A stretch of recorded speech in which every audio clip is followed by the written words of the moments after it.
Good morning. For those of you who are participating in this retreat by way of tape, I'd just like to let you know where we are. We're in Scottsdale, Arizona at the Franciscan Renewal Center, August 1986. And with a wonderful group of about 100 people who are making this retreat. Let me say a couple more words about retreat, then we'll pick up where we left off last night, which was the circus and God, which are basically the same. Retreats are special. They're gifts. Not everyone gets to make one. Very few people in this world today slow down to take enough time to reflect about who they are and why they're here and what this is all about. I'm 49 years old, and I can't tell you how much in awe I am of what I'm still learning. You know, I think the whole thing's going to be over with before I catch on. And that's exciting, because there's still room for growth, and we'll be talking about that this morning. But if you want to make a good retreat, the most important attitude to have is openness, to realize that you don't know it all, and that basically you wouldn't want to. Some of you have known or know some know-it-alls, and you know what they're like. They're not the kind of people that you invite to your parties. They're not the kind of people you go to when you're in trouble. They're not the kind of person that you really trust because they know it all. And because they know it all, and because we know enough to know that they don't know it all, there's distrust there, and there's illusion. There's a small pamphlet that is very popular around Al-Anon circles called Acceptance. It's written by a man named Collins, who I happened to meet before he passed away, a wonderful person. He also wrote a couple of other little pamphlets, I'll mention briefly. One is called Partnership, and that's about relations. The other one is Grief. And it's really important when a loved one passes away that you face into that grief process and be aware of some of the dynamics that are involved in that.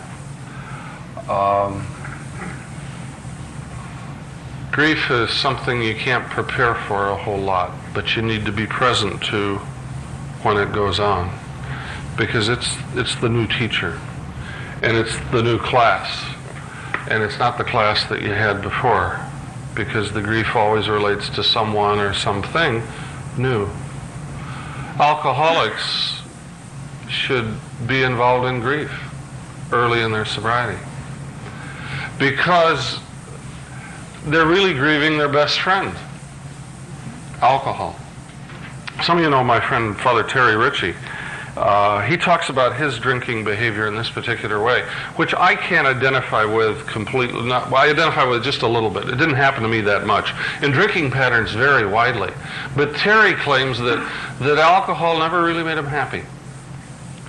It just gave him the illusion that in about 10 minutes he was going to get real happy. But still, it was his best friend because it brought that potential with him. Now, it worked a little different for me. I got real happy. When I used to drink, I used to get smart and brilliant and kind of an authority on all kinds of things. And I used to get inspired. And I'd listen to the country western songs, and I would play those over and over on the record player, and Eddie Arnold, Make the World Go Away, and Peggy Lee, Is That All There Is? And then I would make it my personal mission to someday meet Eddie Arnold and Peggy Lee and bring the good news to them and shape them up so that they could enjoy life as I was at the time. And I would take copious notes about great books I would write and lectures I would give. And there was a problem in that. The next day when I looked at the notes, I couldn't read them. And I remember on a couple of occasions trying to drink enough to get back to that state where I could decipher the notes. And my best recollection is that each time I overshot. But I do remember being the kind of person that had the feeling that everything was okay and that whatever it was I could handle it, and if I didn't know the answer I'd have it soon. Those are wonderful feelings. You know, it's too bad they were so temporary and clouded with poor memory. You know, the way most of us were brought up educationally, we were taught that if you want to get good grades, and we're all looking for the good grades, we're looking for the A's. Or if you're a real old person and you lived in Arizona a long time ago, you look for ones. Ones were the same things as A's. Anyway, the way you got a 1 or the way you got an A or the way you got to be successful was on examinations you came up with the right answers. And if you were cunning and had any ability along the lines of being manipulative, it didn't take you long to psych out a teacher and find out what they wanted on the test and talk to some people that had taken the course before and come up with the right answers and get the A's. It was real embarrassing for me a couple of years ago, or a few years ago, when I looked at my college transcript and I went into shock. It was good news and bad news. I got an A, or I got A's, in a course called epistemology. Now, it's wonderful that I got the A's, and I was excited about that. But the sad part was, I don't know what epistemology is. I just have a vague general idea. And really what I was doing was just, feeding back what I thought that person wanted. And I learned how to do that. And my memory time span or retention period was about 2 weeks after the test, and then it all left. What a sad story that is. And yet a lot of us go through life trying to impress others or impress ourselves long enough to be approved or to be labeled successful or okay or to get the A, and then it all disappears and it all evaporates. And what do we have left? All we have left is a lot of exhaustion and fatigue and a sense of having wasted a lot of time and energy and emptiness. It's paradoxical that the basic thing that you need to grow spiritually is that same emptiness. Because if we're all full of our old ideas and our own ideas, there's no room for anything else. So I'd like to make the point as we begin this morning, and for those of you new with the retreat, is that questions are okay. Questions are wonderful. And the more questions you have, the more exciting and alive your life is going to be. So it isn't coming up with the answers. If you cherish and nourish and look for and try to foster questions in your life, something wonderful happens. You not only come up with answers, you come up with new questions. New questions you didn't have room for before, or new questions you wouldn't have thought of on your own. So, it's okay not to know it all. It's wonderful not to know it all. Because you think about it just for a little bit and you realize that only one person knows it all. And some of you know, because of my sharing with you, that I took a real good run at being an atheist. In reflecting back on that whole episode, I have to realize that my problem was not so much that I wanted to be an atheist. I just wanted God's job. It wasn't that I didn't believe in him. I wanted to do what he does. I wanted to run things. And I was upset because he got there first. I have big plans for all of you. Even those of you listening on this tape who I haven't met yet, you'd faint if you saw my plan for you. I seem to have a plan for everyone except me. And I stumble around trying to discover what that is. But there's a simple way to find out what that is. Some of you who are present here know who I'm talking about and make it even more humorous. But, I might as well introduce this idea right now. I want to talk about something that usually isn't talked about, and that's the ugly people in the group. I have a good friend named George, and George and I used to work close to each other, at least close enough, so that we could have lunch together on a weekly basis. And one week it would be my turn to choose the restaurant. The next week it would be George's turn. And every time it was my turn, I chose a restaurant in Phoenix called Bill Johnson's Big Apple. And I love that place because it's down home, barbecue food, healthy food, cheap. The waitresses dress up like cowgirls and wear guns and say y'all, and there's sawdust on the floor. And if you're into self-pity, it's a great place to be. Anyway, George doesn't like Bill Johnson's Big Apple, and he was upset every other week. And one week we were in there and just got seated when I looked at George and he had pain written all over his face. Just absolute pain. I said, "What's the matter, George?" And he just shook his head. I said, "I know. You don't like this place." And he lit up and he said, "You're finally catching on." He says, "I can't stand this place." I said, "What's the matter with this restaurant?" He said, "Well, it's full of ugly people." Well, that's kind of gross. We don't talk that way. But I looked around, and sure enough, George was right. And not only was he right about there being some ugly people there was one lady who was world-class ugly. And we tried not to look at her, and the more we tried not to look at her, the more we caught ourselves peeking and caught each other peeking. And pretty soon we're laughing, and the tears are coming down our cheeks because we're embarrassed that we're thinking this way, and we just can't believe how strange this creature is that's eating next to us. When the waitress came, we couldn't even order. We had to point at the menu so she knew what was going on. For a long time, George and I never told anybody about that. We went back again in 2 weeks, and sure enough, there were more uglies there. It seems to be the local meeting place. And it became a joke between George and myself, and we discovered uglies elsewhere. I mean, they're everywhere. There are a couple on this retreat. There's one sitting on your right, and there's one on your left. There's an apprentice sitting right between them. Anyway, what happened in George's life and what happened in my life at this particular time was we were both helped enormously by individuals that we didn't think were going to help us. You know, we got the answer to a big problem delivered as a gift from someone who we would not put on a list of people that we thought could help. In my case, it came from someone who didn't even know that he was helping me. And George and I nicknamed those folks the ugly people, the unlikely ones. So we developed a great affection for the ugly people. And I'll tell you, if you really get into ugly watching, you can go back to that restaurant. But the best place, no matter where you live, is to go to a state fair. There are people who live underground all year long. They come out once a year and they go to the fair. And that's where you find them. Now, there's a secret movement going on in our society today. I'm going to draw a big circle here on the board.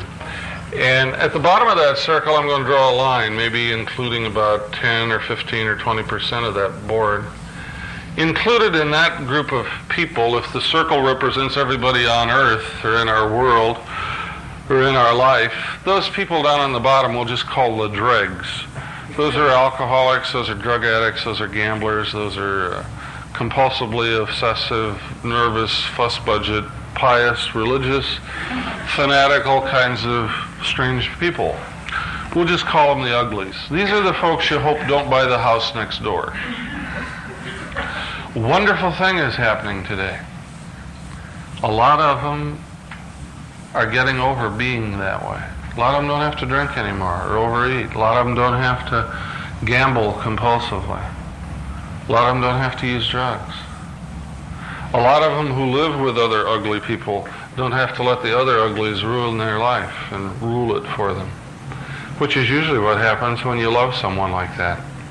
They wind up, maybe I'll get into a little family system theory as we go along here. I've learned a lot about it. A general principle in any family system, regardless of whether there's a lot of health or a lot of sickness, there is simply this. The most dysfunctional person emotionally, whoever that is, and if you're an alcoholic, you probably win the contest, huh? The most dysfunctional person emotionally in any family is the one that gets most of the emotional power. Now that's crazy making right there. You know, you don't need a whole lot else to stay goofed up with. And one of the kinds of power that people like that receive is they receive some kind of an emotional power over other people where everybody else is kind of on hold. It's kind of like they have to check with, in our case, let's make the dysfunctional person the alcoholic. You ask the average family member how they feel, and if they were going to be real honest with you and truthful, they would say, I don't know, I haven't checked with my alcoholic yet today. Because he or she's calling all the shots. And what happens in family situations like that is you lead second-hand lives. Second-hand lives. So maybe an agenda item for our retreat, or a goal we could have to look at, would be to examine the ways that we have lived life second-hand. And a topic related to that would be how many values are in our life that are hand-me-down values that we operate on and have integrated into our life and make decisions because of, that were really handed to us by our parents or a church or a teacher or somebody else, that we've not examined, that we've not really owned, that we've just accepted and operated on. And if you take a good look at that, you're going to find out that there are a lot of things.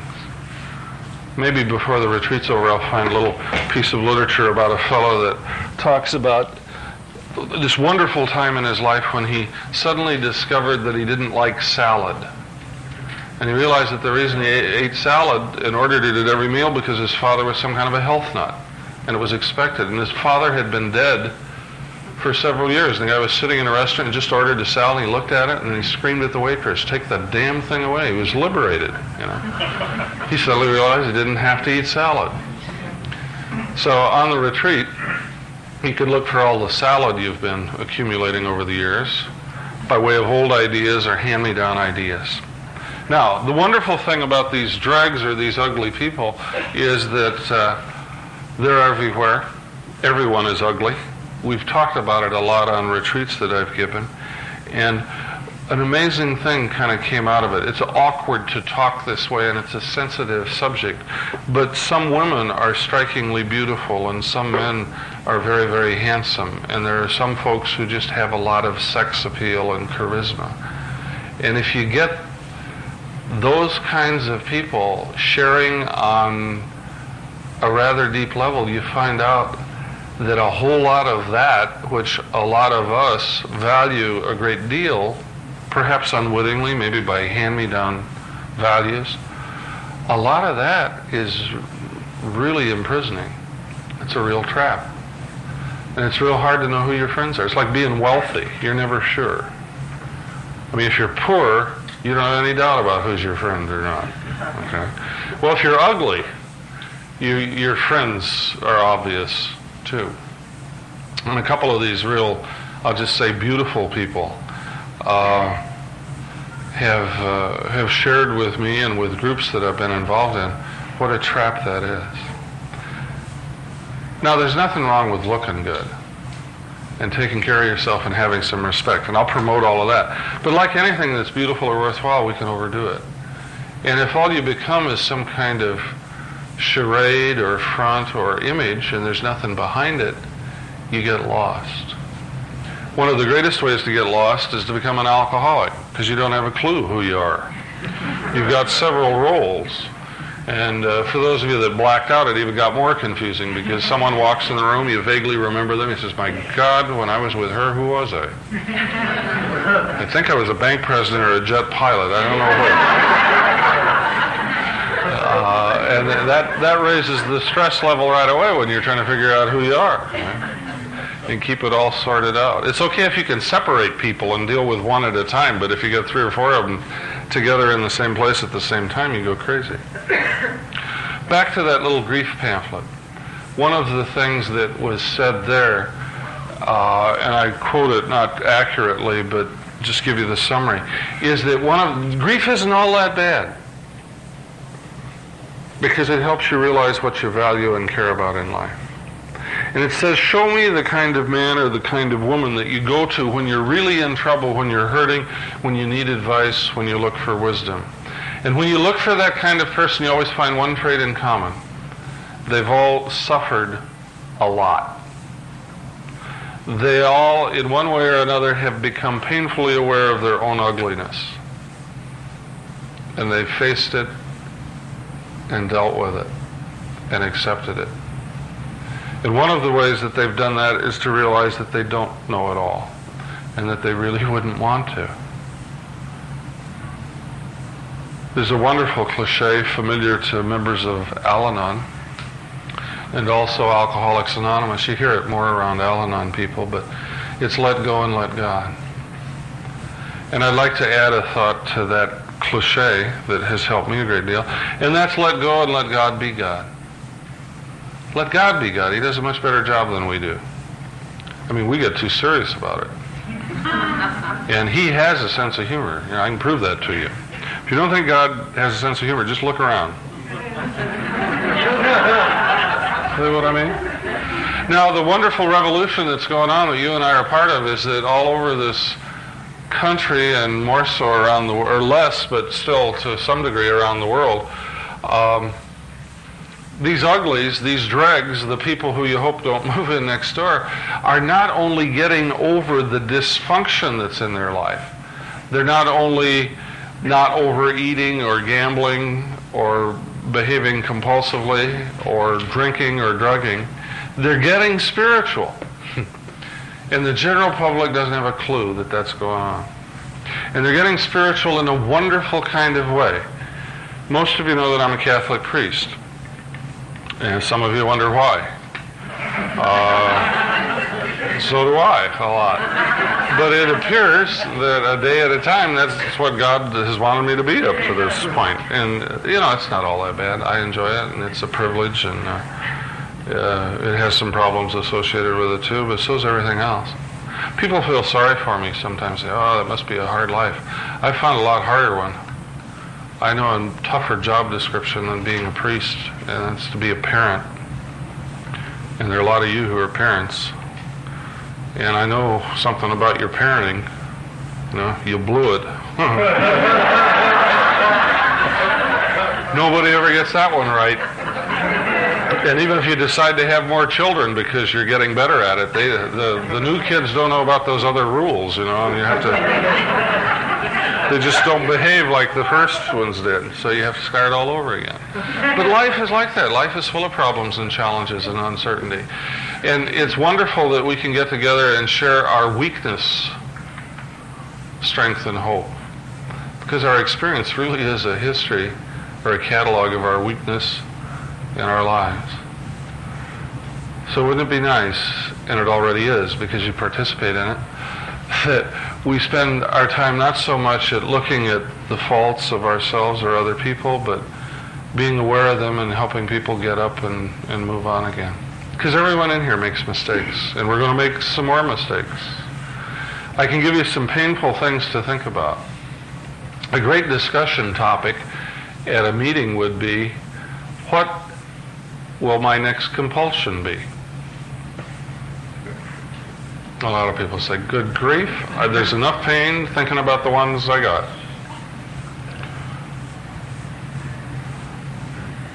Or what will be my next mistake? I mean, it's fun to kind of plan these things, not just let them happen. Then you can be more aware and enjoy it while it's going on, you know? Because mistakes aren't all that bad. What I'm really doing is making a case for weakness, for incompleteness, for not being God. Because those who think they are godly or righteous or have it together or who know it all are basically boring and out of it, and they miss out on life. Life is for living, and all those other ways are traps or ways to get off the path. So we've got this big secret, and the secret is that we're getting better and we're getting closer to God. Now let's talk about God. There are a lot of people who are scared to death of God, and I don't blame them, because they listen to some other people talk about God who have tried to play God and hurt people a great deal because of that. And they've made God in their own either self-righteous or punishing image, which is a reflection of our own self-hatred and unacceptance of ourselves in this beautiful world, in this wonderful humanity that's full of mistakes that's been given to all of us. So really, when a person comes to recovery from alcoholism or any of the other things we've been talking about, they have no idea what they're going to get involved in, because their whole focus is on the pain in their life and on the chemical, and what they get instead is the joy of living. And what they get instead is spirituality. And what they get instead is self-acceptance, acceptance of others, all kinds of wonderful things. I have a bookmark that I'd lost for a while. I finally recovered it. It simply says this: joy is the most infallible sign of the presence of God.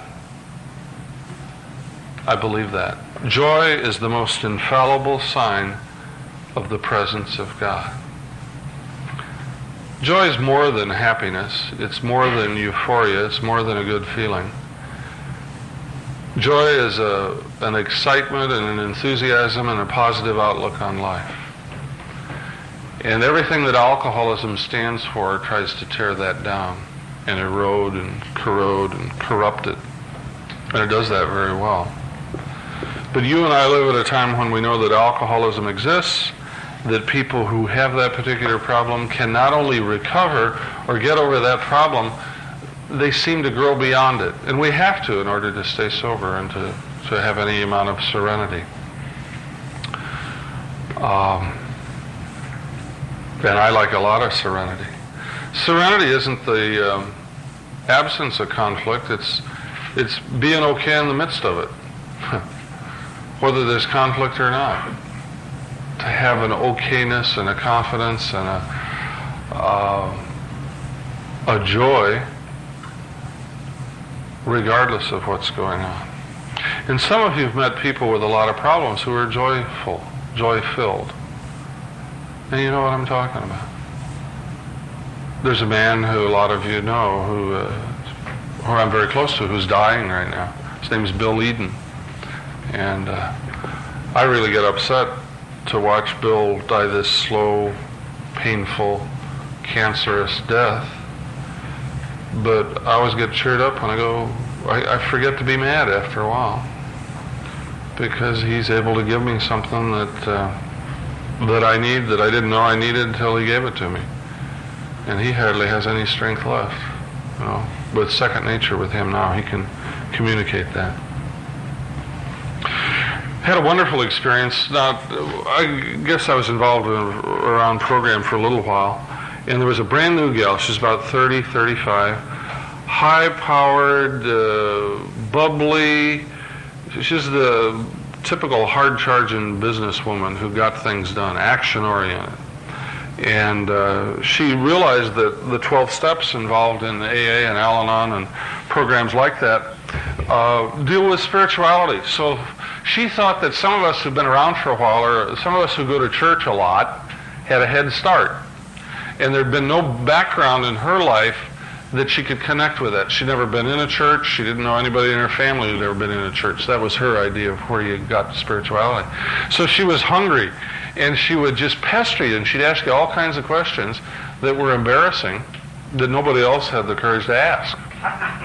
You know, like one time she just looked me right in the face and says, "Do you believe in God?" Nobody else ever had nerve enough to ask me that. Try that one sometime. You know, when things get dull at the party, that'll liven things up. You know, and if you really do, and you're really embarrassed about it, I wonder why. And I guess, at least in my cases, I don't have that as integrated as I would like to. I separate God from parties or party talk. After a meeting one night, I was in the kitchen doing the dishes. I go back before styrofoam cups, my God, you know. We were washing the cups and the ashtrays, and she came up behind me and tapped me on the shoulder and said, "Gavin, if you had to describe God in one word, what would it be?" And I was preoccupied. I didn't have time to think, and I said, "Sneaky."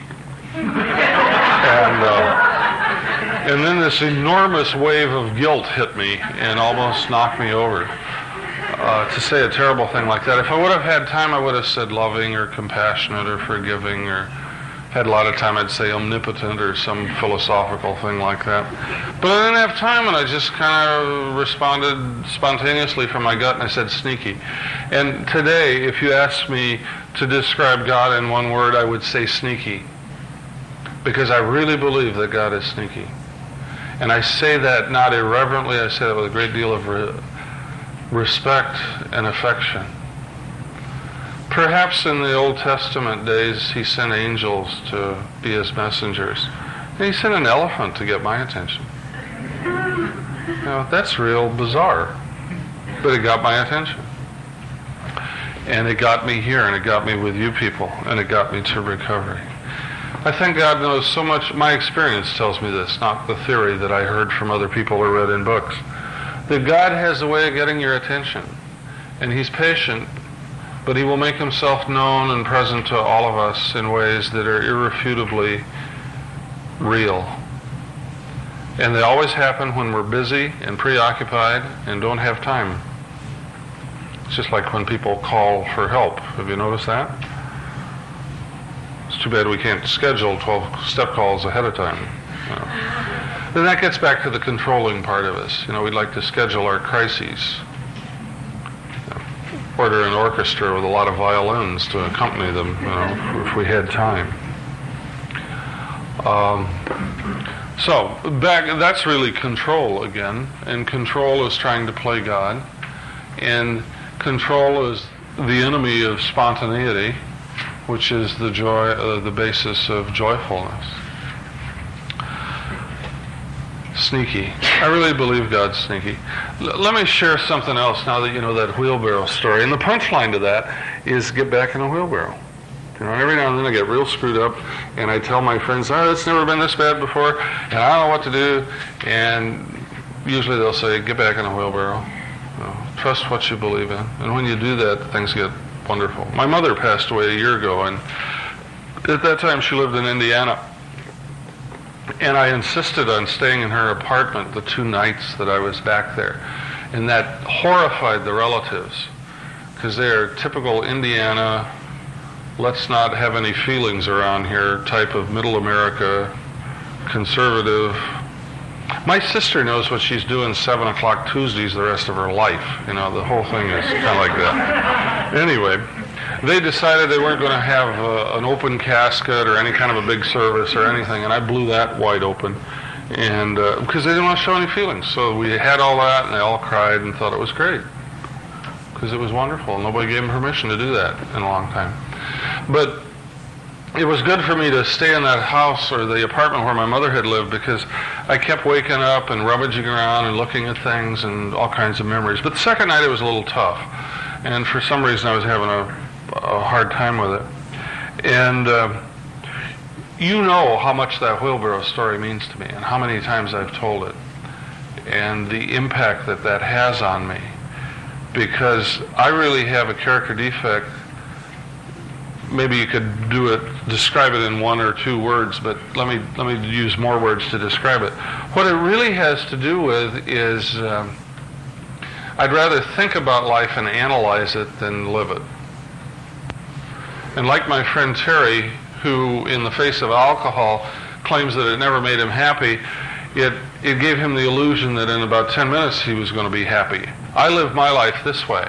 I'm not really happy today, but give me 2 or 3 more days to get it figured out, and then I'll be all right. And I figure my way out of character defects, or I think I can. I don't really recall ever having done that, but that's a trap and an illusion that I fall victim to often. Anyway, I went for a long walk to get tired. It didn't work, and I sat down in my mom's favorite chair, and I just asked God to please help me get some peace in my life so I could go to sleep that night. And I found a photo album that I didn't know my mom had, and I'm looking through pictures of the family way back then, and memories are jiggling loose and all kinds of feelings, and it's wonderful. A lot of pictures of my dad who I hadn't thought about or hadn't known, that pictures of him in certain situations existed, and it was great. And then I got to a point in that album where there were some pictures I'd never seen before, and one of them was this. It was the picture of Margaret, my sister, and I. Margaret was probably 2 or 3, and I would be 2 or 3 years older at that time. And we're sitting in a wheelbarrow. And my father is holding the wheelbarrow. And when I saw that picture, I knew everything was going to be okay. Because how many times I've shared that story about trusting our Heavenly Father. Look around. There are a lot of times in life when you need to get from here to there and you can't do it on your own. So you look around for who has the power and you trust Him. And you sit quietly in the wheelbarrow and you enjoy the ride. That's what you do. And there's my dad holding the wheelbarrow. Now there's a little more to this story too. It's amazing. I didn't know the picture existed, but I recognized my sister and I recognized my dad and I recognized that wheelbarrow. And then I realized I used to play with that wheelbarrow a lot. And I'm unaware that I've had this thing about wheelbarrows all my life, but I have. It's kind of interesting to realize how the real meaning with wheelbarrows came with that story about belief and faith, and yet I'd kind of been set up for it most of my life, and it's kind of like a time warp. Anyway, prior to my mother's death, about 2 weeks before, I was reading a book on Jungian psychology, which may or may not interest you, but I have a little interest in that area. And it was talking about symbolism that you have in dreams. And they seem to have archetypical, standardized symbolic meaning for people of all races or languages or nations. And they were defining or describing what some of the symbolism means. And I remember clearly it talked about light. And light very often in dreams represents fatherhood or creation or sustaining in creation. And when the photograph was made of my father holding the wheelbarrow with my sister and I in it, either when the photograph was taken or when it was printed, there was a light leak. So it's an incomplete print. And where my father's face should be, there's nothing but light. And in an instant, that whole thing had meaning to me. The sad part about the story is I lost the picture. And I don't know why. About a week ago, I was really fouled up about a whole lot of things. I would hate to have anybody here use me an example of sanity or balance or anything. You know, I've been sober almost 18 years, but I still get so fouled up I have to ask people what to do and yell help. And I have a favorite line that I hear echoing about every 6 months. It's never been this bad before. And when I hear that echoing off the walls, I recognize, if nothing else, a pattern. And then I kind of go on automatic pilot. I call somebody, and even though I don't want to, because this is different, I tell them about it, and things get better. Anyway, a week ago I found the picture again. So, you know, just when I needed to know that I wasn't in charge, I want to make a slide out of it to show it to you, and I didn't have time to do that. So sometime during the retreat I'll pass it around, but you know, I really want that one back. Yeah, God is sneaky. He has ways of getting our attention. And what happens with the way that He gets our attention is to let us know that it's okay to participate in life, and yet so much of what is conventional or ordinary or agreed on just really doesn't seem to apply to us. And what that really means is that internally it's okay to have your own value system. Not that you're an exception or that you're so retarded and weird and ugly that we need to do a different set of rules for you. But that much of what you've learned and been taught just doesn't apply because the reality is so much bigger than the way you've heard about it.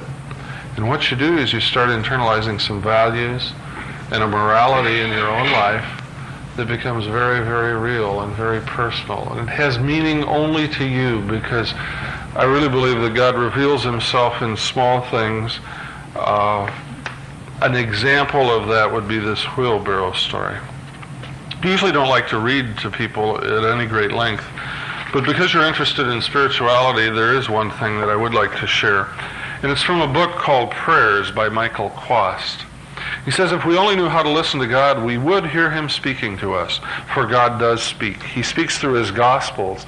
He also speaks through life, that new gospel to which we ourselves add a page each day. But we're rarely open to God's message because our faith is too weak and our life too earthbound. To help us listen, then, at the beginning of our new intimacy with God, let us imagine what he would say if he were here today speaking to us. So, routine is what is such a mixed blessing, because routine and habit helps us do a lot of things that we do automatically that, thank God, we don't have to spend time thinking about. You open that door when you want to get out of here, you don't think about it. You don't have to say, well, let's see, there's a knob on the right hand.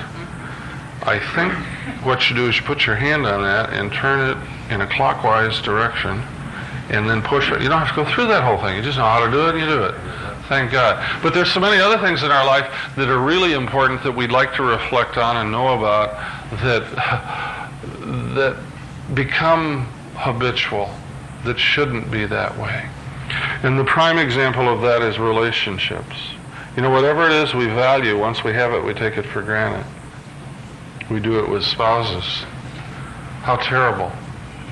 You know, it's not uncommon for me, with a counseling background, to query a spouse about their partner and have them respond, well, here's what she thinks, or here's what she believes. And even if the spouse tries to interrupt and say, well, I don't, or I don't believe that anymore, they get vetoed, they get overruled. You know, I've lived with her for 8 years, I know what she thinks. Which is really saying she hasn't had a new idea in 8 years. Everybody should be capable of new ideas at any particular time. You know, around 12-step programs, it's common to pray the Lord's Prayer. Children have a tough time learning the Lord's Prayer because it didn't make any sense. It's bizarre. Thy kingdom come, what's that got to do with anything? And it says, Our Father who art in heaven. The word art is not used as a verb very often. That's a noun, and kids know that. When we think of art, we think of paintings, we think of statues. We don't go around arting or having been arted. And when the kid hears that, Our Father who art in heaven, he automatically thinks that he misheard what was going on. So kids will learn the Lord's Prayer, the Our Father who aren't in heaven. And if an adult hears them say that, Our Father who aren't in heaven, they go nuts. You know, my kid's perverted. He's got this crummy theology. Where did that happen? But the neat thing is that the parent suddenly starts thinking about the prayer, Our Father who art in heaven. I wonder what that means. And we do that when people read the 5th chapter or something, and they're new, and they make a mistake. Suddenly we all wake up. Or if someone puts emphasis in a place of something that's real familiar to us, it's hard for us to hear that 5th chapter thing. It's hard for us to hear the just for today's, because we know what's coming next. And every now and then we need to be brought up short. Like recently I heard someone at a meeting read the beginning of that thing, and all he did was change the inflection. What? An order? Which speaks to a lot of our alcoholic grandiosity. Anyway, what the author does here is he takes some literature, happens to be Christian scripture, that a lot of us have heard before. This is a short 3 sentences. Let me read it to you. It's from Mark. They brought children for him to touch, and the disciples scolded them for it. But when Jesus saw this, he was indignant and said to them, Let the children come to me. Do not try to stop them, for the kingdom of God belongs to such as these. I tell you, whoever does not accept the kingdom of God like a child will never enter it. Now, we've heard that before. This author says, suppose Christ in this case, were here today and he wanted to talk to us. He might say something like this: God says, I like youngsters. I want people to be like them. I don't like old people unless they're still children. I want only children in my kingdom. It has been decreed from the beginning of time. Youngsters, twisted, humped, wrinkled, white-bearded. Let me add, ugly. All kinds of youngsters, but youngsters. There's no changing it. It has been decided there's room for no one else. I like little children because my image has not yet been dulled in them. They have not blotched my likeness. They are new, pure, without a blot, without a smear. So when I gently lean over them, I recognize myself in them. I like them because they're still growing, because they're still improving. They are on the road, they're on the way. But with grown-ups, there's nothing to expect anymore. They will no longer grow, no longer improve. They've come to a full stop. It's disastrous. Grown-ups thinking they've arrived. I like youngsters because they're still struggling, because they're still sinning. But because they sin, you understand, not because they sin, you understand, but because they know that they sin and they say so, and they try not to sin anymore. But I don't like grown-ups. They never harm anyone, or at least that's what they say. They have nothing to reproach themselves for, at least that's what they say. I can't forgive them. I have nothing to forgive.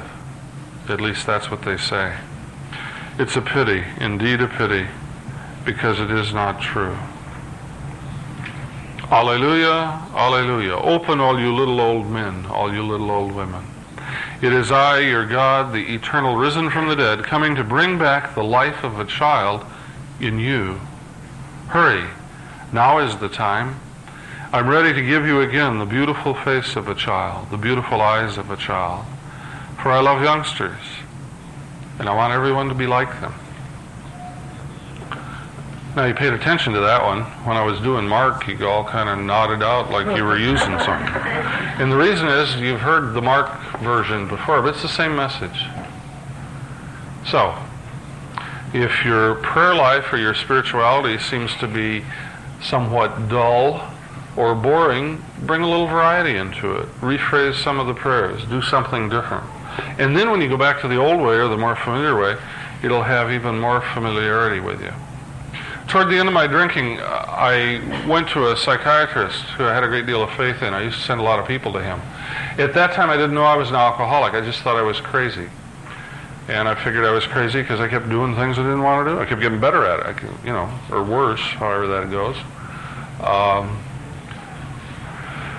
Anyway, one day he and I were having lunch, and we were consulting about 10 or more people that we were both working with at that time, and they knew we were doing this. The technical word for that's staffing, where you get together and share ideas. But he saw I was getting carried away with something. What he saw I was getting carried away with was labeling people. You know how we kind of categorize people by problems and have little pigeonholes for them? And he said, wait a minute, Gavin, don't you see all these people have the same problem? And this guy made sense before, but now he's in Looney Tune land. Because they sure had different problems. There was an alcoholic who couldn't quit drinking. There was a guy who beat his kids up, slapped them around, and he didn't want to do it, and he kept going back and doing it, and he didn't understand how that happened. There was a woman who washed her hands every 20 minutes, who took 6 or 8 showers a day. She had a phone in the shower. She was there a lot. When she went on a trip, she packed water and soap so that as they traveled along, she could wash her hands. She really wanted to stop washing her hands, but didn't know how. And we're talking about these folks, and he said, don't you see they all have the same problem? And I didn't see that. And then he said this beautiful piece of truth. It's just one sentence. He said, yeah, people who argue with the truth get sick.